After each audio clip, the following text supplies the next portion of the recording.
ನಮಾಮಿ ಶಂಕರ ಸದಾಶಿವ ಸಮಾರಂಭಂ ಶಂಕರಾಚಾರ್ಯ ಮಧ್ಯಮಾಂ ಅಸ್ಮದಾಚಾರ್ಯ ಪರ್ಯಂತಂ ವಂದೇ ಗುರು ಪರಂಪರಾಂ ಶ್ರುತಿ ಸ್ಮೃತಿ ಪುರಾಣಾನಾಂ ಆಲಯಂ ಕರುಣಾಲಯಂ ನಮಾಮಿ ಭಗವತ್ಪಾದಂ ಶಂಕರಂ ಲೋಕಶಂಕರಂ. ನಾಡಿನ ಸಮಸ್ತ ವೀಕ್ಷಕ ಬಂಧುಗಳ ಪಾದಾರವಿಂದಗಳಿಗೆ ನನ್ನ ಶಿರಸಾಷ್ಟಾಂಗ ನಮಸ್ಕಾರಗಳು. ಎಲ್ಲರಿಗೂ ಶುಭೋದಯ. ಮಾತೃದೇವೋ ಭವ.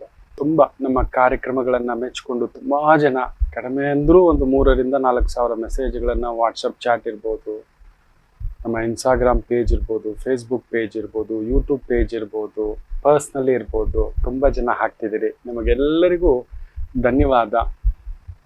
ನಮ್ಮ ಕಾರ್ಯಕ್ರಮವನ್ನು ಮೆಚ್ಕೊಂಡಿರೋದಕ್ಕೆ. ಮೆಚ್ಚುಗೆ ಆಗಿರೋರು ಆದಷ್ಟು ಕೇಳ್ಕೊಳ್ಳೋದೇನೆಂದರೆ, ಹೆಚ್ಚೆಚ್ಚು ನಿಮ್ಮ ಸ್ನೇಹಿತರಿಗೂ ಆತ್ಮೀಯರಿಗೂ ಶೇರ್ ಮಾಡಿ ಅಂತಲೇ ಕೇಳ್ಕೊತೇನೆ. ಅವ್ರಿಗೂ ಅದೊಂದು ಪುಟ್ಟದಾಗಿ ಎಲ್ಲೋ ಒಂದು ಬದಲಾವಣೆ, ಎಲ್ಲೋ ಒಂದು ಸಮಾಧಾನ ತಂದು ಕೊಟ್ಟಿದೆ ಅನ್ನೋದಾದರೆ ಅದಕ್ಕಿಂತ ಸಮಾಧಾನವಿಲ್ಲ. ಹಾಗಂದರೆ ಮೊನ್ನೆ ಒಬ್ಬರು ತುಂಬ ಅದ್ಭುತವಾಗಿ ಒಂದು ಮೆಸೇಜ್ ಹಾಕಿದ್ರು, ಗುರುಗಳೇ ದಿನನಿತ್ಯ ನಿಮ್ಮ ಒಂದು ಪ್ರವಚನ ಕೇಳ್ತಿರ್ತೇನೆ, ಎಲ್ಲೋ ಬದುಕು ಎಲ್ಲೋ ಹೋಗಿ ನಿಲ್ಲಿಸ್ಬಿಟ್ಟಿತ್ತು, ಸಾಕು ನನ್ನ ಗಮ್ಯ, ಸತ್ತೋಗ್ಬಿಡೋಣ ಅನ್ನಿಸ್ಬಿಟ್ಟಿತ್ತು.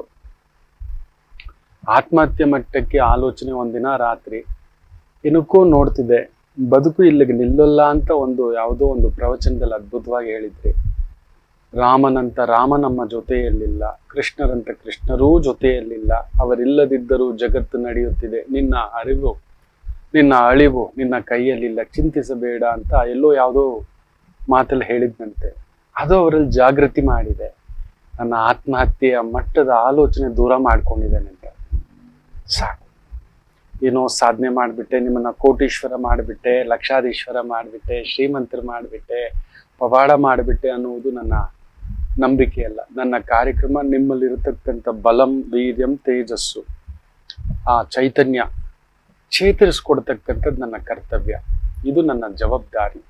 ತುಂಬ ಖುಷಿ ಆಯಿತು ತಾಯಿ, ಚೆನ್ನಾಗಿದೆ ಅಂತ ಹೇಳ್ತಾ, ಈ ವಾರವೂ ಕೂಡ ಯಾರೋ ಒಬ್ರು ಮೆಸೇಜ್ ಹಾಕಿದ್ರು, ಗುರುಗಳೇ ವಶೀಕರಣ ಮಾಡೋದು ಹೇಳ್ಕೊಡಿ, ನನ್ನ ಪ್ರೀತಿಲಿ ನೋವಾಗ್ಬಿಟ್ಟಿದೆ, ಮೋಸ ಆಗ್ಬಿಟ್ಟಿದೆ, ನನ್ನ ಗಂಡ ನನ್ನನ್ನು ನೋಡ್ತಿಲ್ಲ, ಪ್ರೀತಿಸ್ತಿಲ್ಲ ಅನ್ನತಕ್ಕಂಥದ್ದು. ತುಂಬ ಘಾಸಿ ಆಗ್ಬಿಡ್ತು.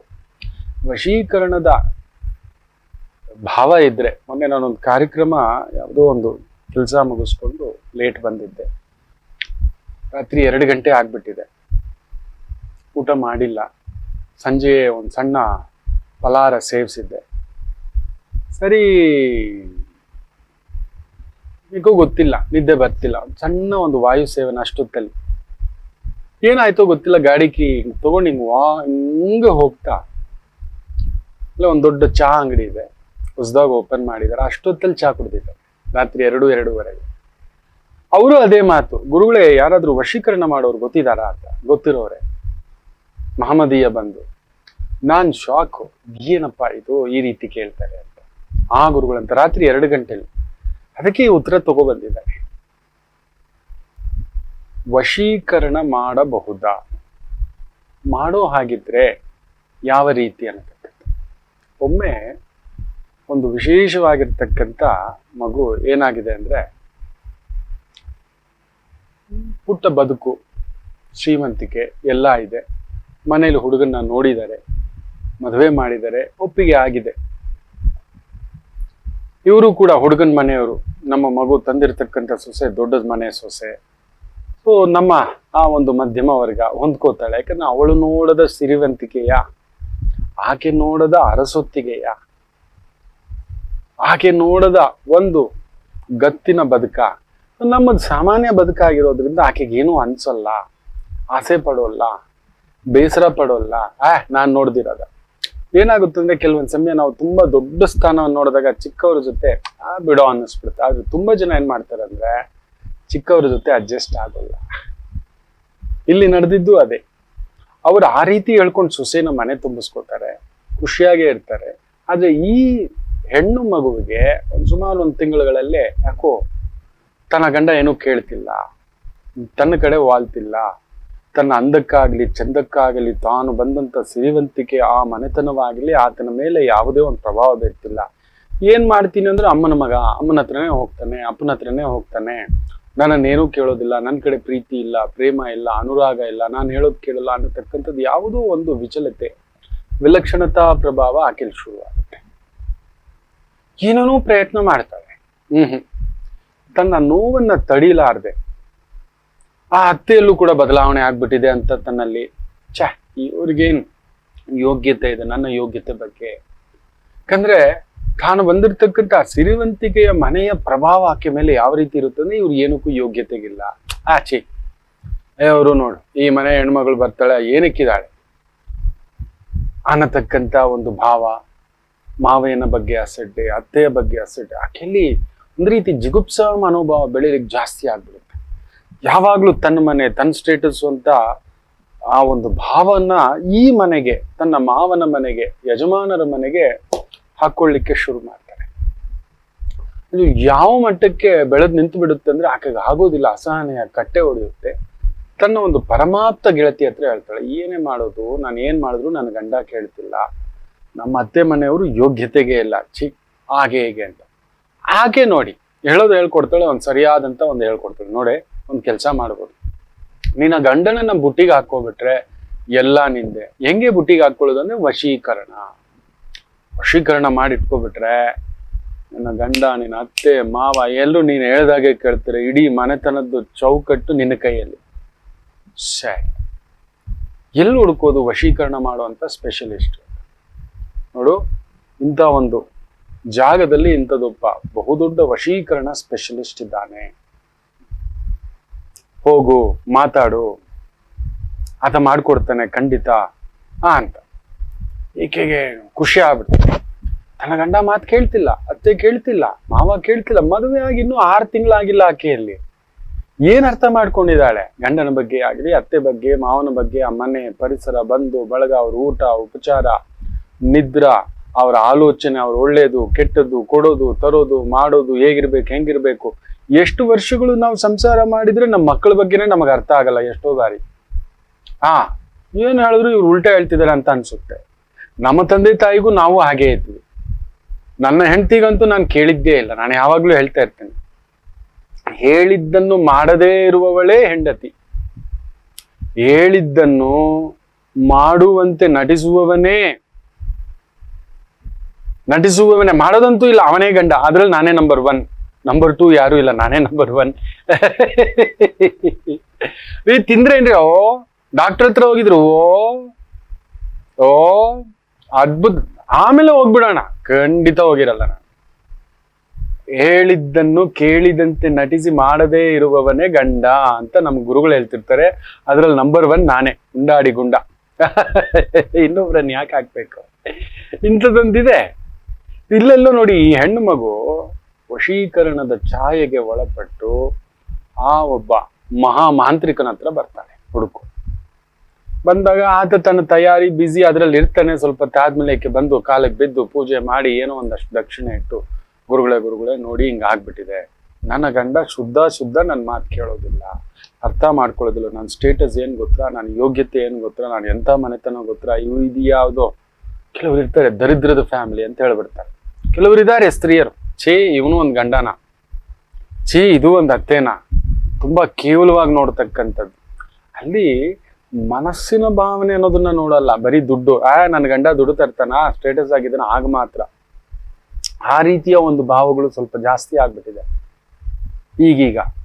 ಇಲ್ಲೂ ಕೂಡ ಅಂಥದ್ದೇ, ಏನಕ್ಕೂ ಇಲ್ಲ, ಏನೂ ಮಾಡಲ್ಲ ಅನ್ನತಕ್ಕಂಥದ್ದು. ಇಲ್ಲಿ ಬರೀ ಕೋಟಿಗಳ ಮಾತು, ಇಲ್ಲಿ ಪಾಪ ಗಂಡನ ಮನೆಯಲ್ಲಿ ಲಕ್ಷಗಳ ಮಾತು. ಅಲ್ಲಿ ಬರೀ ಕೋಟ್ಯಾಂತರ ರೂಪಾಯಿ ವ್ಯವಹಾರದ ಮಾತು ನೋಡಿದವಳಿಗೆ ಇದೇನಿದು ಲಕ್ಷ ಸಾವಿರ ಅಂತಾರೆ. ಇವ್ರು ನಮ್ಮ ಯೋಗ್ಯತೆಗೆ ಇಲ್ಲ, ಇಂಥ ಮನೆಗೆ ಸೊಸೆಯಾಗಿ ಬಂದ್ಬಿಟ್ಟಿದ್ದೀನಿ, ಇಂಥವನಿಗೆ ಹೆಂಡತಿ ಆಗ್ಬಿಟ್ಟಿದ್ದೀನಿ, ಹೇಗಾದ್ರೂ ಮಾಡಿ ಅವನಲ್ಲಿ ಬದಲಾವಣೆ ತರಬೇಕು, ಹಾಗೆ ಹೀಗೆ ಅನ್ನತಕ್ಕಂಥ ಭಾವಾರ್ಥದಿಂದ ಆ ಮಾಂತ್ರಿಕನ ಹತ್ರ ವಶೀಕರಣದ ಪ್ರಭಾವ ಎಲ್ಲ ಕೇಳಿಸ್ಕೊಂಡ ಏನೇನು ಆಯ್ತು ಅಂತ ಆ ಮಾಂತ್ರಿಕ. ಸರಿ ಆಯ್ತಮ್ಮ, ನಾನು ಮಾಡಿಸ್ಕೊಡ್ತೀನಿ, ನಿನ್ನ ಗಂಡ ನೀನ್ ಹೇಳ್ದಾಗ ಕುಣಿತಾನೆ, ನಿಮ್ಮ ಅತ್ತೆ ಕೂಡ, ನಿಮ್ಮ ಮಾವಯ್ಯ ಕೂಡ, ನೀನೇ ಆ ಮನೆಯ ಪೂರ್ತಿ ಯಜಮಾನಿ ಆಗ್ಬಿಡ್ತಿ, ಎಲ್ಲ ಕಂಟ್ರೋಲ್ ನಿಂದೆ, ಖುಷಿ ಆಗ್ಬಿಡ್ತಿ ಅವಳಿಗೆ. ಹೇಳಿ ಸ್ವಾಮಿ ಏನ್ ಮಾಡ್ಬೇಕು? ಸ್ವಲ್ಪ ಕಷ್ಟದಿದೆ. ಸ್ವಲ್ಪ ಏನು, ತುಂಬಾ ಕಷ್ಟದಿದೆ. ಹೌದಾ, ಹೇಳಿ ಮಹಾಸ್ವಾಮಿ. ಹುಲಿಯ ಮೀಸೆಯನ್ನ ತಗೋಬರ್ಬೇಕು ನೀನು, ಆಗ ನಾನು ವಶೀಕರಣ ಮಾಡ್ಕೊಡ್ತೀನಿ. ಇವಳು ಎದೆ ದಸಕ್ಕಂತು. ಅಲ್ಲ ಸ್ವಾಮಿ, ಹುಲಿದು ಹತ್ರಕ್ಕಾದ್ರೂ ಹೋಗ್ಲಿಕ್ಕಾಗುತ್ತಾ? ಮೀಸೆ ತಗೊಬನ್ನಿ ಅಂತ ಹೇಳಿದಿರಲ್ಲ, ಅದನ್ನ ಕಿತ್ಕೊಂಡು ಬಿಡುತ್ತಾ ಅದು ಅಂದ್ರೆ, ನೋಡಮ್ಮ ನಿನಗೆ ಈ ಮಹತ್ ಕಾರ್ಯ ಆಗಬೇಕು ಅಂದ್ರೆ ಈ ಮಹತ್ ಕಾರ್ಯ ಮಾಡ್ಲೇಬೇಕು. ನೋಡಿ ಯೋಚನೆ ಮಾಡು. ಬಂದ್ಲು ಮನೆಗೆ, ಅದನ್ನು ಹೇಳ್ದ, ಇದನ್ನ ಮಾಡುವಾಗ ಜಾಗ್ರತೆ, ಮನೆಯವ್ರ ಜೊತೆ ಯಾವುದೇ ಜಗಳ ಕಲಹ ಏನು ಮಾಡಬಾರ್ದು, ಅಷ್ಟು ದಿನಗಳು ನಿನ್ನ ಕರ್ತವ್ಯ ಏನಿದೆಯೋ ಮಾಡ್ತಾ ಬಾ ಅಂತ. ಸರಿ, ಬಂದ್ಬಿಟ್ಟು ಯೋಚನೆ ಮಾಡಿದೆ, ಏನ್ ಮಾಡೋದು ಅಂತ. ಒಟ್ನಲ್ಲಿ ಸಾಧನೆ ಮಾಡ್ಲೇಬೇಕು ಹೇಗಾದ್ರು. ಮಾಂತ್ರಿಕ ಹೇಳಿದಾನೆ, ನನ್ ಕೊಟ್ಬಿಟ್ರೆ ಇಡೀ ಫ್ಯಾಮಿಲಿ ನನ್ನ ಬುಟ್ಟಿನಲ್ಲಿ, ನಮ್ಮ ಮನೆಯವ್ರ ಜೊತೆ ಸೇರಿಸಿ ಕೋಟೀಶ್ವರ್ ಮಾಡ್ಬೇಕು, ನನ್ನ ಗಂಡ ನನ್ನ ತಾಳಕ್ ಕುಣಿಬೇಕು, ಅವನು ಯಾವಾಗ ನೋಡಿದ್ರು ನನ್ನ ಮಾತು ಕೇಳಲ್ಲ, ಅವನದೇ ದಾರಿ, ಅವನದೇ ಮಾತು, ಅವನದೇ ಆಲೋಚನೆ, ನನ್ನ ಅಂದ ಏನು, ನನ್ನ ಚಂದ ಏನು, ಒಂದಕ್ಕೂ ಅವ್ನ್ ಬಗ್ಗಲ್ಲ ಅಂತಾನಲ್ಲ, ಇದನ್ನ ನಾನು ಚಾಲೆಂಜ್ ಆಗಿ ತಗೋಬೇಕು ಅಂತ ಹೇಳಿ ಈ ಮಗು ಒಂದು ಪ್ಲಾನ್ ಮಾಡ್ತಾಳೆ. ನಿತ್ಯ ಹುಡ್ಕೊಂಡು ಹೋಗ್ತಾಳೆ, ಕಾಡು ಹುಡ್ಕೊಂಡು ಹೋಗಿ ಹೋಗಿ ಕಡೆಗೆ ಒಂದಿನ ಕಂಡಿಡ್ತಾಳೆ, ಒಂದು ಗುಹೆ ಹತ್ರ ಒಂದು ಹುಲಿ.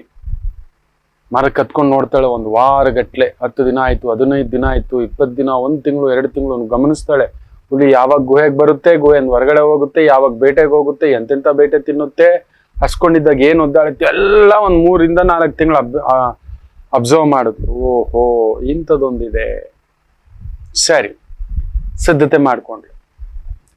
ನಿತ್ಯ ಒಂದಷ್ಟು ಮಾಂಸ ತಗೊಂಡ್ಬರೋದು, ಮರ ಹತ್ತು ಬಿಡೋದು, ಕಟ್ಟು ಬಿಡೋದು, ಕೆಳಗಡೆ ಸ್ವಲ್ಪ ಸ್ವಲ್ಪ ಬಿಡೋದು ಹುಲಿಗೆ. ಹುಲಿ ವಾಸನೆ ಅಂತ ಬರುತ್ತೆ, ಇದೇನೋ ಇದು ಅಂತ ಮರ ನೋಡಿದ್ರೆ, ಆ ಹೆಂಗಸು ನೋಡಿದ್ರೆ ಮಾಂಸ ಬಿಟ್ಟಿದ್ದಾಳೆ. ಪುಣ್ಯಾದ್ ಗಿತ್ತಿ, ನಾನು ಹಸ್ಕೊಂಡಿದ್ದೀನಿ, ನನಗೇನು ಬಿಸಿ ಬಿಸಿ ಒಳ್ಳೆ ಕುರಿ ಮಾಂಸ ಕೊಡ್ತಿದ್ದಾಳೆ ಅಂತ ತಿಂತಿದ್ದಾನೆ ಹುಲಿರಾಯ. ಡೈಲಿ ಹಿಂಗೆ ಮೊದ್ಲು ಹುಲಿ ಆರ್ಭಟಿಸ್ ಬರ್ತಿತ್ತು ಅವಳನ್ನ ಮರ ಹತ್ತಿ ಇದ್ ಮಾಡ್ಬಿಡೋಣ ಅಂತ. ಆದ್ರೆ ಇವಳು ಮಾಂಸ ಹಾಕ್ತಿದ್ಲಲ್ವಾ, ಪಿಟಿಯಾಗಿ ತಂದು ಕೊಡ್ತಿದ್ದಾಳೆ. ಹುಲಿ ಕೂಡ ಸುಮ್ಮನೆ ಆಯ್ತು. ಒಂದ್ 3-4 ತಿಂಗಳು, 5 ತಿಂಗಳು, 6 ತಿಂಗಳು ಇವಳು ಎತ್ತರದಿಂದ ಒಂದ್ ಸ್ವಲ್ಪ ಎಳೆದ್ಲು, ಇನ್ನೊಂದ್ ಸ್ವಲ್ಪ ಎಳೆದ್ಲು, ಇನ್ನೊಂದ್ ಸ್ವಲ್ಪ ಎಳೆದ್ಲು, ಇನ್ನೊಂದ್ ಸ್ವಲ್ಪ ಹಿಂಗ್ ಕೈ ಎಟ್ಟುಗುವ ಮಟ್ಟಕ್ಕೆ ಹಿಂಗ್ ಹಾಕಿದ್ರೆ ಹುಲಿ ಅಲ್ಲಿ ಬಂದು ತಿನ್ಬಿಟ್ಟು ತನ್ನ ಪಾಡ್ಗೋ ಕುತ್ಕೋತಾ ಐತೆ. ಆಹಾ, ನನಗೆ ಹತ್ರ ಆಗ್ತಿದೆ ಹುಲಿ ಅಂತ ಖುಷಿ ಆಗ್ತು. ಸುಮಾರು 1 ವರ್ಷ ಆಯ್ತು. ತಗೋ ಇನ್ನೊಂದಷ್ಟು ಮಾಂಸ. ವಾರಕ್ಕೆ 2 ಬಾರಿ 3 ಬಾರಿ ಬರ್ತಾಳೆ ಕಾಡಿಗೆ. ಹುಲಿಗೂ ಅವಳಿಗೂ ಸಾಂಗತ್ಯ. ತಗೋ ಹಿಂಗ್ ಕೈಯಲ್ಲೆತ್ತಿ ತಿನ್ಸೋ ಮಟ್ಟಕ್ಕೆ ತಿಂತಿದೆ. ಗಮನಿಸುದು ಫುಲ್ ಫ್ರೆಂಡು. ಏನ್ ಪಕ್ಕದಲ್ಲಿ ಹಿಂಗ್ ಅಪ್ಕೊಂಡು ಹುಲಿ ಸುಮ್ನಿದೆ. ಅವಳನ್ನ ನೆಕ್ಕುತ್ತೆ. ಮಾಂಸ ತಂದು ಕೊಡ್ತಿದ್ಯಾ ತಾಯಿ, ನಿಂಗೆ ತುಂಬಾ ಧನ್ಯವಾದ, ನಿನಗಿಂತ ನಾನು ಎಷ್ಟು ಖುಷಿ ಪಡ್ಬೇಕು, ಇದಕ್ಕಿಂತ ಇನ್ನೇನ್ ಬೇಕು ಅಂತ. ಒಂದು ದಿನ ಏನ್ ಮಾಡಿದ್ಲು, ಹುಲಿ ಚೆನ್ನಾಗಿ ತಿನ್ಬಿಟ್ಟು ಮಲಗಿದೆ. ಅವಳು ತೊಡೆ ಮೇಲೆ ಮೀಸನ ಪಟಕ್ಕಂತ ಕಿತ್ತಿದ್ಲು. 1-2-3 ಮೀಸೆ ಸುತ್ಕೊಂಡ್ಲು. ಬರ್ರಂತ ಓಡ್ ಬಂದ್ಲು ಮಾಂತ್ರಿಕನ ಹತ್ರ. ಮಾಂತ್ರಿಕರೇ ನೋಡಿ ಮೀಸೆ, ನೀವು 1 ಕೇಳಿದ್ರಿ, ನಾನು 4-5 ತಂದ್ಬಿಟ್ಟಿದ್ದೀನಿ ಅಂತ. ನೋಡ್ದ, ಓಹೋಹೋ, ಹುಲಿ ಮೀಸೆನೆ ತಂದ್ಬಿಟ್ಟಿದ್ಯಾ ತಾಯಿ ಅಂತ ಹೇಳಿ ಅಲ್ಲೇ ಉರಿತಿದ್ದಂತ ಹೋಮದ ಒಳಗಡೆ ಪುಟಕ್ಕಂತ ಹಾಕೇಬಿಟ್ಟ. ಇವಳಿಗೆ ಶಾಕು. ಏನ್ ಮಾಡಿದ್ರಿ ಸ್ವಾಮಿ ನೀವು, ಇದೇನ್ ಮಾಡ್ಬಿಟ್ರಿ, ನಿಮಗ್ ಗೊತ್ತ ನನ್ ಕಡಿಮೆ ಅಂದ್ರು 2 ವರ್ಷ ಈ ಹುಲಿನ ಪಳಗಿಸ್ಬಿಟ್ಟು ಆ ಒಂದು ಮೀಸೆನ ಕಿತ್ಕೊಂಡು ಬಂದಿರೋದು ನೀವು ನೋಡಿದ್ರೆ, ಅದ್ರಲ್ಲಿ ಏನೋ ತಾಯ್ತ ಮಾಡ್ಕೊಡ್ತೀನಿ, ಅದನ್ನ ಕಟ್ಕೊಬಿಟ್ರೆ ನಿನ್ನ ಗಂಡ ಹೇಳ್ದಾಗ ಕೇಳ್ತಾನೆ ಅಂತ ಹೇಳಿದವ್ರು ಪಟಕ್ಕಂತ ಬೆಂಕಿಗೆ ಹಾಕ್ಬಿಟ್ರಲ್ಲ ಸ್ವಾಮಿ. ಇದೇನ್ ಸ್ವಾಮಿ, 2-2.5 ವರ್ಷ 3 ವರ್ಷ ಆಗೋಯ್ತು. ತಪಸ್ಸಿನ ತರ ಕಾದಿದ್ದು ನಾನು ಮಾಡಿದೆ. ನಾನು ಆ ಹುಲಿಗೆ ಏನೇನ್ ಮಾಡಿದೆ ಹೇಳು ಅಂದ್ರೆ ಎಲ್ಲ ಹೇಳ್ತಾಳೆ. ಇಷ್ಟೆತ್ರದಿಂದ ಅವನಿಗೆ ಮಾಂಸ ಆಗದೆ, ಇಷ್ಟೆತ್ರ, ಆಮೇಲೆ ಹತ್ರಕ್ಕೆ ಹೋದೆ, ಆಮೇಲೆ ಇದು ಮಾಡ್ದೆ, ಅದು ಮಾಡ್ದೆ ಅಂತ ಎಲ್ಲ ಕೇಳ್ಬಿಟ್ಟ. ವಶೀಕರಣ ಮಾಡತಕ್ಕಂಥ ಮಾಂತ್ರಿಕ ಹೇಳ್ತಾರೆ, ಅಷ್ಟು ಪೊಗದಿಸ್ತಾಗಿರ್ತಕ್ಕಂಥ ಹುಲಿಯನ್ನೇ ಬೀಭತ್ಸ, ಅದು ಪಶು, ಅದಕ್ಕೆ ಮನುಷ್ಯ ಅಲ್ಲ, ಯಾರು ಬಂದ್ರು ಹಸ್ಕೊಂಡಿದ್ದಾಗ ಭೇದಿಸ್ಬಿಡುತ್ತೆ, ಕೊಚ್ಚಿ ತಿಂದು ಬಿಡುತ್ತೆ, ಕೊಂದು ಹಾಕ್ಬಿಡುತ್ತೆ. ಅಂತ ಹುಲಿನೇ ಪಳಗಿಸ್ಬಿಟ್ಟು ಅದ್ರದ್ದು ಮೀಸೆ ಕಿತ್ಕೊಂಡ್ ಬಂದಿದೀಯ. ಇದೇ ರೀತಿ ಸ್ವಲ್ಪ ಸ್ವಲ್ಪ ತಗ್ಗಿ ಬಗ್ಗಿ ವಿನಯವಾಗಿ ಸಮಾಧಾನವಾಗಿ ಅವ್ರಿಗೆ ಹೇಗ್ ಬೇಕು ಹಾಗೆ, tell me how you want to be, ನಿನಗೆ ಹೇಗಿರ್ಬೇಕು ಹೇಳೋ ನಾನು ಇರ್ತೇನೆ, ನಿನಗೆ ಹೆಂಗಿರ್ಬೇಕು ಹೇಳೋ ಯಜಮಾನಪ್ಪ ನಾನು ಇರ್ತೇನೆ, ಅತ್ತೆ ನಿನ್ಗೆ ಏನ್ ಬೇಕು ಹೇಳು, ನಿನಗೆ ಎಷ್ಟೊತ್ತಿಗೆ ಏನ್ ಮಾಡ್ಬೇಕು ಮಾವಯ್ಯ, ನಿನ್ಗೆ ಹೇಗ್ ಬೇಕು ಹೇಳು. ನೀವು ಅವರ ದಾರಿಯಲ್ಲಿ ಹೋಗಿದ್ದಿದ್ರೆ ಇಷ್ಟೊತ್ತಿಗೆ ನಿನ್ನ ಅತ್ತೆ, ನಿನ್ನ ಮಾವ, ನಿನ್ನ ಯಜಮಾನ ಆ ಹುಲಿಗಿಂತ ಇನ್ನೂ ಅಷ್ಟು ನಿನ್ನನ್ನು ಪ್ರೀತಿಸೋರು ತಲೆಗಿಲೆ ಇದೆಯಾ ನಿನಗೆ? ಅದಕ್ಕೆ ಈ ಕೆಲಸ ಮಾಡಿದ್ದು. 3 ವರ್ಷ ಇದಕ್ಕೋಸ್ಕರ ಟೈಮ್ ವೇಸ್ಟ್ ಮಾಡಿದೆ. ಇದೇ 3 ವರ್ಷ ಅಲ್ಲ, 3 ತಿಂಗಳು ನೀನು ನಿನ್ನ ಅತ್ತೆ ಮಾವನ ಹತ್ರ ಮನುಷ್ಯರುಗಳವರು ಸೇವೆ ಮಾಡಿದ್ದಿದ್ರೆ, ಅವ್ರನ್ನ ಅರ್ಥ ಮಾಡ್ಕೊಂಡಿದ್ದಿದ್ರೆ, ಅವ್ರ ಪ್ರೀತಿಯನ್ನ ಗಳಿಸಿದ್ದಿದ್ರೆ ವಶೀಕರಣನು ನಡೆಯಲ್ಲ. ಜೀವನ ಪರ್ಯಂತ ವಶೀಕರಣ. ಎಲ್ಲಾ ವಶೀಕರಣಕ್ಕೆ ಇಷ್ಟೇ ದಿನ, 9 ದಿನ, 10 ದಿನ, 11 ದಿನ, 16 ದಿನ ಅಷ್ಟೇ ಕೆಲಸ ಮಾಡೋದು. ಆದ್ರೆ ಜೀವನ್ ಪರ್ಯಂತ ಅವರು ನಿನ್ನ ಪ್ರೀತಿಸುವಾಗ ಮಾಡ್ಕೋಬೋದಿತ್ತಲ್ಲ ಮಗಳೇ, ನಿನಗೇನಾದ್ರು ಬುದ್ಧಿ ಇದೆಯಾ ಅಂದ್ರೆ ಅವಳಿಗೆ ಆಗ ಚೋಕ್ ಹೊಡೆದಾಗ ಆಯ್ತಂತೆ. ಹೌದಲ್ವಾ, ಇಂಥ ದೊಡ್ಡ ಕ್ರೂರ ಮೃಗುವನ್ನೇ ಪಳಗಿಸ್ಬಿಟ್ಟಿದ್ದಾನೆ. ಇಷ್ಟು ಪ್ರೀತಿ ತೋರಿಸು ಅತ್ತೆ ಮಾವನನ್ನ ನಾನು ಅರ್ಥ ಮಾಡ್ಕೊಳ್ಳಿಲ್ಲ, ಅವ್ರನ್ನ ನಾನು ದ್ವೇಷಿಸ್ಲಿಕ್ಕೆ ಶುರು ಮಾಡ್ಕೊಬಿಟ್ನೆ. ನನ್ನ ಸ್ಟೇಟಸ್ಸು, ನನ್ನ ಯೋಗ್ಯತೆ, ನನ್ನ ಅಂದ, ನನ್ನ ಚಂದ, ನನ್ನ ಶ್ರೀಮಂತಿಕೆ ಅಂತ ಛೀ ಎಂತ ಬಾಳ ಆಯ್ತು ಅಂತ ಬಂದು ಅವ್ರನ್ನ ಪ್ರೀತಿಸ್ಲಿಕ್ಕೆ ಸ್ಟಾರ್ಟ್ ಮಾಡಿದ್ನಂತೆ. ಸೀಯಿಂಗ್ ಇಟ್, ಅವ್ರಿಗೆ ಹೇಗಿರ್ಬೇಕು ಹಾಗೆ, ತನಗೆ ಹೇಗಿರ್ಬೇಕು ಹಾಗಲ್ಲ, ತನಗೆ ಹೆಂಗಿರ್ಬೇಕು ಹಾಗಿರ್ಬೇಕು ಅಂತ ಅವ್ರ ಹತ್ರ ಹೇಳಿಲ್ಲ. ಅವ್ರಿಗೆ ಹೇಗಿರ್ಬೇಕು ಹಾಗಿರ್ಲಿಕ್ಕೆ ಬದಲಾವಣೆ ಮಾಡ್ಕೊಳ್ತಾ ವಿತಿನ್ 3 weeks ಅಲ್ಲೇ ಅವ್ರಿಗೆ ಎಷ್ಟು ಪ್ರೀತಿ ತೋರ್ಸೋ ತರ ಆಕೆಗೆ ಅನ್ನಿಸ್ಬಿಡ್ತಂತೆ ಅಂದ್ರೆ ಛೇ ಎಂತ ಜೀವನ ಕಳ್ಕೊಬಿಟ್ಟೆ. 3 ರಿಂದ 4 ವರ್ಷ ನನ್ನ ಸ್ನೇಹಿತನು ತಲೆ ಕೆಡಿಸ್ಬಿಟ್ಲು, ವಶೀಕರಣ ಅಂತ. ಜೀವನ ಅಷ್ಟೇ ಮಕ್ಕಳ, ಯಾವತ್ತಿಗೂ ಅಷ್ಟೇ. ಎದುರುಗಡೆಯವರನ್ನ ಗೆಲ್ಲಬೇಕು, ಎಸ್ಪೆಷಲಿ ಫ್ಯಾಮಿಲಿನಲ್ಲಿ, ನಿಮ್ಮ ಕುಟುಂಬ ಜೀವನದಲ್ಲಿ ಅವರಿಗೆ ಹೇಗಿರ್ಬೇಕು ಹಾಗಿರ್ಲಿಕ್ಕೆ ಪ್ರಯತ್ನ ಮಾಡಿ ನೋಡಿ. ನಿಮಗೇನ್ ಬೇಕೋ ಅದ್ ಮಾಡಬೇಡಿ. ನಾನು ಯಾವತ್ತೂ ಒಂದು ಸಿಂಪಲ್ ಹೇಳ್ತೇನೆ, ನನ್ನ ಧರ್ಮಪತ್ನಿಗೆ ನಾನು ತಿನ್ನೋದೇ ಉಪ್ಮಾ ತುಂಬಾ ಇಷ್ಟ. ಗುರುಗಳಿಗೆ ರವೆಯಿಂದ ಮಾಡಿರ್ತಕ್ಕಂಥ ಭಕ್ಷ್ಯಗಳು ಇಷ್ಟ, ರವೆ ಪಾಯಸ, ಕಡಲೆಬೇಳೆ ಪಾಯಸ, ಕಡಲೆಬೇಳೆ ಹಾಕಿರ್ತಕ್ಕಂಥ ಸಾಂಬಾರು, ತೊಗರಿ ಬೇಳೆ ಕುಜ, ಸಿಂಪಲ್ ಸಾಂಬಾರ್, ಸಿಂಪಲ್ ಅನ್ನ, ಸಿಂಪಲ್ ತೊವ್ವೆ, ಈ ತರ. ರವೆಯಿಂದ ಉಪ್ಮಾ ಬೆಳಿಗ್ಗೆ ನೀವು ನಂಬೋಲ್ಲ, ರವೆ ಇಡ್ಲಿ ಮಾಡ್ತಾಳೆ, ರವೆ ಉಪ್ಮಾ ಮಾಡ್ತಾಳೆ, ರವೆಯಲ್ಲಿ ಕೇಸರಿ ಬಾತ್ ಮಾಡಿರ್ತಾಳೆ, ರವೆ ಉಂಡೆ ಮಾಡಿರ್ತಾಳೆ, ರವೆಯಿಂದ ಮಾಡಿರ್ತಕ್ಕಂಥದ್ದು ಏನಾದ್ರೂ ರವೆ ರೊಟ್ಟಿ ಆದ್ರೂ ಮಾಡಿರ್ತಾಳೆ, ಪುಡ್ತಾಯಿ ಇಟ್ಟಿರ್ತಾಳೆ. ಅದರಲ್ಲಿ ಏನ್ ಮಾಡ್ತಾಳೆ ಅಂದ್ರೆ ಗೊತ್ತು, ತರಕಾರಿ ಕಡಿಮೆ ತಿಂತೀನಂತ ಚೆನ್ನಾಗಿ ತರಕಾರಿ ಕಟ್ ಮಾಡಿ ತರಕಾರಿ ಉಪ್ಪಿಟ್ಟು, ತರಕಾರಿ ರೊಟ್ಟಿ ಈ ತರ ಮಾಡಿರ್ತಾಳೆ ತಾಯಿಜಿ. ಗೋಡಂಬಿ ಸ್ವಲ್ಪ ಕ್ಯಾಶು ಎಲ್ಲ ಹಾಕ್ಬಿಟ್ಟು, ಬಾದಾಮಿ ಎಲ್ಲ ಹಾಕ್ಬಿಟ್ಟು ಪಾಯಸ ಮಾಡ್ಬಿಟ್ಟಿರ್ತಾಳೆ. ತಗೊಳ್ಳಿ 1 ಬಟ್ಲು ಅಂತ ಹೇಳ್ಬಿಟ್ಟು. ಗೊತ್ತು ಬೇರೆ ತಿನ್ನಲ್ಲ, ತಿನ್ನುವುದರಲ್ಲೇ ಈ ತರ ನನ್ನನ್ನು ಪುಷ್ಟಿಯಾಗಿ ಇಡಲಿಕ್ಕೆ ಆ ಮಗು ಮಾಡಿರ್ತಕ್ಕಂಥ ಒಂದು ವ್ಯವಸ್ಥೆ. ನನಗೇನ್ ಇಷ್ಟವೋ ಅದರಲ್ಲೇ ಹಾಕಿ ಒಂಚೂರು ಬದಲಾವಣೆ, ಅದೇ ಅನ್ನವನ್ನ ಚಿತ್ರಾನ್ನ, ಪುಳಿಯೋಗರೆ, ಮೊಸರನ್ನ ಮಾಡಿ ಬಡಿಸಿದ್ರೆ I am feeling very happy. ಅಷ್ಟೇ. ಅವ್ರಿಗೆ ಹೇಗಿರಬೇಕು ಹಾಗೆ ಮಾಡಿ. ಸದಾ ನಿಂದಿಸ್ತಾ ಯು ಆರ್ ನಾಟ್ ಬ್ಯೂಟಿಫುಲ್, ನೀವೇನ್ ಬ್ಯೂಟಿ ಮೇಲೆ ಹಂಗೆ ಎದ್ದು ಬಿಡುತ್ತೆ, ನಿಂಗೆ ಅಂದ ಮಾಡಕ್ ಬರಲ್ಲ, ಅಲಂಕಾರ ಮಾಡಕ್ ಬರಲ್ಲ, ಒನಕ್ ಬರಲ್ಲ, ವಯ್ಯಾರ ಎಲ್ಲ ಬಂದ್ಬಿಟ್ರೆ ಅವ್ರ ದೇವತೆಗಳು, ಗಂಧರ್ವರುಗಳು, ಅವ್ರು ಯಾಕೆ ನಮ್ ಜೊತೆ ಇರ್ತಾರೆ? ಹೌದು, ನನ್ನ ಗಂಡನ್ 6 ಪ್ಯಾಕ್ ಇಲ್ಲ, 6 ಫಿಗರ್ ಇಲ್ಲ, ಅದಿದ್ರೆ ನಿನ್ನ ಹತ್ರ ಯಾಕಿರ್ಬೇಕು? ಯೋಚನೆ ಮಾಡಿ ನೋಡಿ, ನಿಮ್ಮ ಹತ್ರ ನಿಮ್ಗೆ ಎಷ್ಟು ಬರುತ್ತೆ? ನೀವ್ ಇಷ್ಟೆಲ್ಲ ಬಯಸ್ತಿರಲ್ವಾ, 6 ಪ್ಯಾಕು, 6 ಫಿಗರು, 6 ಫೀಟು, ದೊಡ್ಡ ಮನೆ, ದೊಡ್ಡ ಕಾರು, ದೊಡ್ಡ ಬಂಗ್ಲೆ, ಫಾರಿನ್. ನೀವ್ ಯಾವ್ದ್ರಲ್ಲಿ ಇದ್ದೀರಿ? ನೀವೆಷ್ಟು ದೊಡ್ಡ ಪೊಸಿಷನ್ ಇದ್ದೀರಿ? ನಿಮ್ ತಂದೆ ಆ ಪೊಸಿಷನ್ ಇದ್ದಾರೆ. ಇದೇನಾದ್ರೂ ಯೋಚನೆ ಮಾಡಿದೀರಾ? ವಶೀಕರಣ ಅಂದ್ರೆ ಇದೆ. ವಶೀಕರಣ ಕೆಲಸ ಮಾಡಲ್ಲ, ಅದೆಲ್ಲ ಇಲ್ಲ. ಸುಮ್ಮನೆ ಬೋಗಸ್ ಕೆಲ್ಸಗಳಿಗೆಲ್ಲ ಒಳಗಾಗ್ಬೇಡಿ. ವಶೀಕರಣ ಮಾಡ್ಕೊಟ್ಬಿಡ್ತೀವಿ ಬನ್ನಿ, ಈ ಇದ್ರಲ್ಲಿ ಚೇಂಜ್ ಮಾಡ್ಬಿಟ್ರೆ, ಇರುವ ಅನ್ನವನ್ನ ಸ್ವಲ್ಪ ಚಿತ್ರಾನ್ನ ಮಾಡ್ಬೇಕವನ್ನ. ಯಾರೋ ಪುಣ್ಯಾತ್ಮ ಮನೆ ನೋಡ್ಬೇಕು, ಏನೋ ಹೆಸರು ಚೇಂಜ್ ಮಾಡ್ಕೊ ಬಂದ್ಬಿಟ್ಟು, ಯಾರೋ ಹೆಸರು ಇಟ್ಟಿದ್ದು ನಿನಗೆ ಅಂತ ನೇರವಾಗಿ ಕೇಳಿದೆ. ಅದೊಂಥರ ಅರ್ಕ ಬರ್ಕ ಅಂತ ಹೇಳ್ಬಿಟ್ಟು ಏನೋ ಸೇರಿಸ್ಬಿಟ್ಟಿದ್ದಾನೆ. 24ನೇ ತಾರೀಕು ಏಪ್ರಿಲ್ ಹುಟ್ಟಿದವರೆಲ್ಲ ರಾಜ್ಕುಮಾರ್ಗಳಾಗ್ಬಿಡ್ಬೇಕು, ತೆಂಡೂಲ್ಕರ್ಗಳಾಗ್ಬಿಡ್ಬೇಕು. ರಾಮಚಂದ್ರ, ನಿಮ್ಗೆ ಗೊತ್ತಿದೆಯೇನೋ, ರಾಮ ರಾವಣ ಇಬ್ರು ಪುನರ್ವಸು ನಕ್ಷತ್ರವೇ ಕಣೋ. ಹಾಗಾದ್ರೆ ಪುನರ್ವಸು ನಕ್ಷತ್ರದಲ್ಲಿ ಹುಟ್ಟಿದವರೆಲ್ಲ ರಾಮ ಆಗ್ಬಿಡ್ಬೇಕು, ಇಲ್ಲ ರಾವಣ ಆಗ್ಬಿಡ್ಬೇಕು. ಏನಾದ್ರು ಬುದ್ಧಿ ಇದೆಯೇನೋ, ಏನಾದ್ರು ತಲೆ ಇದೆಯಾ? ಯಾರೋ ಈ ತರ ಹೆಸರುಗಳು ಚೇಂಜ್ ಮಾಡು ಅಂತ ಹೇಳಿದ್ದು ಏನಾದ್ರೂ ಇದೆಯಾ? ಈ ರೀತಿಯ ತಪ್ಪಾದಂತ ಮನೋಕಲ್ಪಗಳನ್ನ ಜಾಸ್ತಿ ಮಾಡ್ಲಿಕ್ಕೆ ತುಂಬಿಸ್ಲಿಕ್ಕೆ ಆಗ್ಬಿಟ್ಟಿದ್ದಾರೆ. ವಶೀಕರಣ ಮಾಡ್ಬಿಟ್ರೆ, ಇನ್ನೊಂದು ಮಾಡ್ಬಿಟ್ರೆ, ದಯಮಾಡಿ ನಿಮ್ಮ ಯಜಮಾನನ್ನ ವಶೀಕರಣ ಮಾಡ್ಬೇಕಾ? ನಿಮ್ ಕೆಲಸದಿಂದ ನಿಮ್ಮ ವರ್ಕರ್ಸ್ ಅನ್ನ ವಶೀಕರಣ ಮಾಡ್ಬೇಕಾ? ನಿಮ್ಮ ಒಂದು ಭಕ್ತಿಯಿಂದ, ಪ್ರೀತಿಯಿಂದ ಅವ್ರ ಹತ್ರ ನಡ್ಕೊಳ್ಳಿ. ಪ್ರೀತಿಯಿಂದ ಏನನ್ ಗೆಲ್ಲಲಿಕ್ಕೆ ಆಗೋದಿಲ್ಲ ರೀ, ಏನನ್ ಗೆಲ್ಲಲಿಕ್ಕೆ ಆಗೋದಿಲ್ಲ. ಏನೋ ಕೆಲವೊಂದು ನಮ್ಮ ಹಣೆ ಬರದಲ್ಲಿ ಅದಿಲ್ಲ, ಇಟ್ಸ್ ಓಕೆ, ಬಿಟ್ಬಿಡಿ. ನಾನು ಪ್ರೀತಿ ಬಿಟ್ಟೋಗ್ಬಿಟ್ಟಿದ್ದಾಳೆ, ಯು ಆರ್ ನಾಟ್ ಇಂಪ್ರೆಸ್ಡ್. ನೀವು ಆಕೆನ ಸಂತೃಪ್ತಿ ಪಡಿಸಿಲ್ಲ, ತೃಪ್ತಿ ಪಡಿಸಿಲ್ಲ, ಆತ ಬಿಟ್ಟೋಗ್ಬಿಟ್ಟಿದ್ದಾನೆ. ಮೊನ್ನೆ ಕೊಲ್ಲಂನಿಂದ ಒಂದು ತಾಯಿ ಜೀವ ಬಂದಿದೆ. ಕೇರಳನಲ್ಲಿ ನಾನು ಇದ್ನಲ್ವಾ, ಹಳೇ ಒಂದಿದ್ದು, ಗುರುಜಿ ದಿಸ್ ಇಸ್ ಹ್ಯಾಪೆಂಡ್ ಗುರುಜಿ ಅಂತ ಹೇಳ್ತಾರೆ. ಎದ್ದ ಮೋಣೆ ಅರಿವುಂಡೋ ಅಂತ ಹೇಳ್ಬಿಟ್ಟು, ಹಿಂಗಾಗಿದೆ ಅಂತ 6 ತಿಂಗಳಿಂದ ಡಿಪ್ರೆಷನ್ ಆಗ್ಬಿಟ್ಟಿದ್ಯಾ, ಒಂದು ಫ್ರೆಂಡ್ಶಿಪ್ಪು ಅದೆಲ್ಲ ಬರುತ್ತೆ ಜೀವನದಲ್ಲಿ, ಬಿಡೋ ನಾನ ಅಂತ ಹೇಳಿ ಸಮಾಧಾನ ಮಾಡಿ. ಅದರಿಂದ ವಶೀಕರಣ, ಇನ್ನೊಂದು ಕೆಲಸದಲ್ಲಿ ವಶೀಕರಣ, ನೀವು ಮಾಡುವ ಕಾರ್ಯದಲ್ಲಿ ವಶೀಕರಣ, ನೀವು ಮಾಡುವ ಕರ್ತವ್ಯದಲ್ಲಿ ವಶೀಕರಣ. ಯಾಕೆ ಭಗವಂತನೆದ್ದು ಬರುವುದಿಲ್ಲ ನೋಡಿ. ಸುಮ್ಮನೆ ಈ ತರ ಶಾರ್ಟ್ ಕಟ್ ಎಲ್ಲ ಹೋಗ್ಬೇಡಿ. ಅದು ನೀವು ದುಡ್ಡು ಕಳ್ಕೊತೀರಾ, ನೆಮ್ಮದಿನೂ ಕಳ್ಕೊತೀರಾ. ಶಾರ್ಟ್ ಕಟ್ ದುಡ್ಡು, ಶಾರ್ಟ್ ಕಟ್ ಸಕ್ಸಸ್ ಇಲ್ಲವೇ ಇಲ್ಲ. ಶಾರ್ಟ್ ಕಟ್ ಅಲ್ಲಿ ನಾನು UPSC ಪಾಸ್ ಮಾಡ್ಬಿಡ್ತೀನಿ, ಅದರಿಂದ ಶಾರ್ಟ್ ಕಟ್ ವಶೀಕರಣ ಈ ಶಾರ್ಟ್ ಕಟ್ ವೋಟಿಂಗ್ ತರ ಆಗ್ಬಿಡುತ್ತೆ. ಹುಷಾರು. ಅಷ್ಟೇ, ಜಾಗ್ರತೆ. ಇನ್ನು ಮೇಲೆ ವಶೀಕರಣ ಅದು ಇದಂತ ಹೋಗ್ಬೇಡಿ ಮಕ್ಕಳೇ.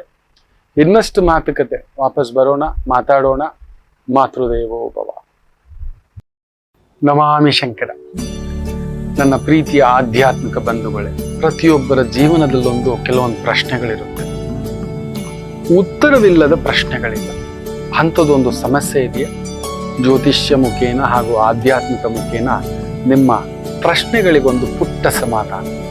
ಈ ಕೂಡಲೇ ಕೆಳಗಿನ ಸಂಖ್ಯೆಗೆ ಕರೆ ಮಾಡಿ, ಇಲ್ಲವೇ ವಾಟ್ಸಪ್ ಮಾಡಿ, ಹಾಗೂ ನಮ್ಮ ನಮಾಮಿ ಶಂಕರ ಯೂಟ್ಯೂಬ್ ಚಾನೆಲ್ ಮುಖಾಂತರವೂ ಕೂಡ ಸರಳ ಪರಿಹಾರವನ್ನು ತಾವು ವೀಕ್ಷಿಸಿ ಹಾಗೂ ಪಡೆಯಬಹುದು.